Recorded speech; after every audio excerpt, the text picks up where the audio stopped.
Merci que vous ayez choisi une fois de plus Rota TV pour vous informer. Mesdames et messieurs, bienvenue dans votre flash d'information.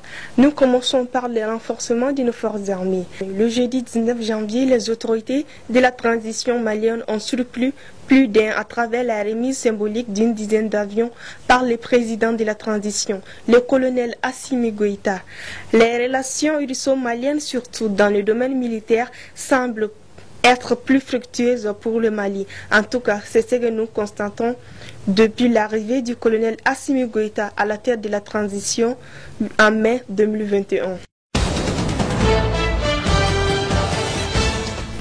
Toujours avec nos forces armées qui continuent la lutte contre le terrorisme. Les forces armées de défense et de sécurité du Mali perdurent dans l'air lancée à la recherche et à la destruction des sanctuaires terroristes. En effet, elles ont poursuivi et intensifié des actions majeures visant à réduire la pression des terroristes sur la population. C'est ainsi, sur la base de renseignements fiables, les femmes ont mené 62 opérations Crous qui ont permis d'atteindre des résultats très satisfaisantes. L'état-major général des armées a donné l'information dans un communiqué diffusé hier, mercredi 25 janvier. Ensuite, l'évasion des prisonniers au camp 1. Impliqués dans l'assassinat des agents de change des devises étrangères, euro-dollars, deux présumés militaires, un caporal et un soldat de deuxième classe se sont évadés avec 3 autres prisonniers militaires nationaux le dimanche 22 janvier dernier.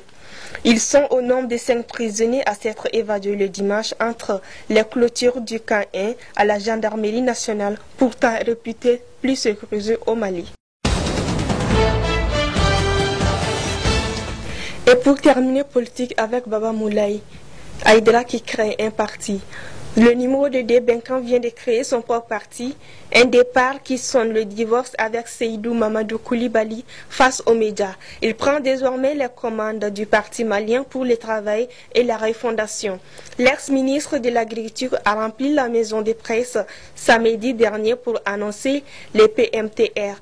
Une surprise quand on sait que depuis mai 2021, il avait démissionné avec fracas du RPM pour rejoindre le mouvement Benkan.